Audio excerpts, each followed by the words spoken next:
ce soit des personnalités afro très très connues et qui ont décidé aussi de s'installer en Côte d'Ivoire. On avait parlé l'autre fois de Youssoupha qui s'est installé en Côte d'Ivoire.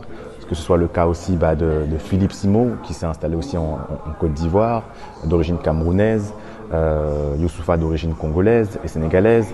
Il y a également aussi Abena Africa qui tout récemment s'est installé aussi en Côte d'Ivoire, d'origine antillaise.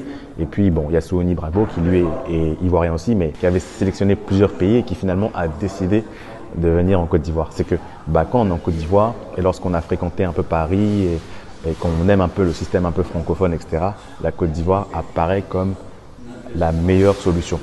Quand on regarde les infrastructures, quand on regarde les routes, les entreprises qui sont présentes, etc., on se croirait presque à Paris, quoi.